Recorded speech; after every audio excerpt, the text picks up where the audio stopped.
your testimony and for your work. Ambassador Leaf, let me start with this question of how this budget reflects and communicates American values in the region. This budget cuts funding for democracy assistance in Tunisia while leaving support for the military largely unchanged. It essentially carries on business as usual with respect to the $1.3 billion that Egypt gets, with some minimal conditions attached to it. Makes no real fundamental change in our relationship with Gulf countries, despite their deepening commitment to political repression. I worry that this budget doesn't communicate, right, the values that we share, in that it doesn't make any significant changes to the way in which we flow dollars to countries that either have worsening human rights records, like Tunisia, or countries that have shown no meaningful commitment to change, like Egypt, despite the fact that we attach occasional conditionalities on top of the dollars year after year. Am I wrong?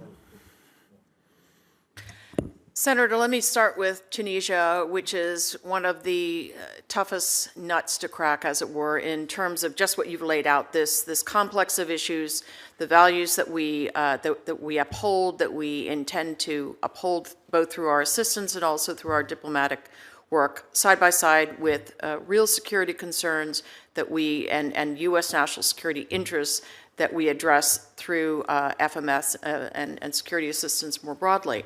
I take this back to the summer, of course, of 2021. So it has been a 2-year process of adjusting downward our assistance to government, Tunisian government authorities, and calibrating, scoping downward even our security assistance.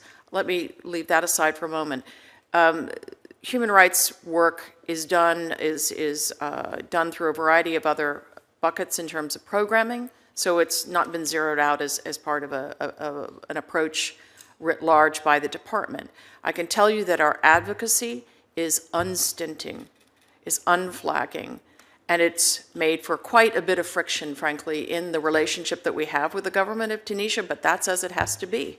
We've seen this steady, relentless closing of civil space, civil society space, pressure on individual activists, individual politicians, including the aging leader of Ennahda, the clamor against the press, the clamor against Western and other diplomatic missions. It's a really fraught environment, but our advocacy is relentless, publicly and privately.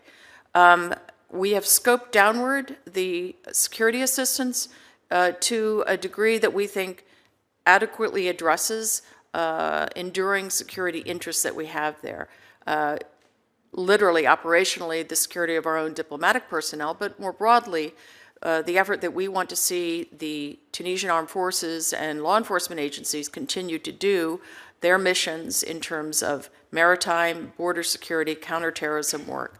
So I understand that. Yes. But the military is participating in President Said's campaign of repression. They're holding military tribunals against his political opponents. They were there at the parliament denying entry.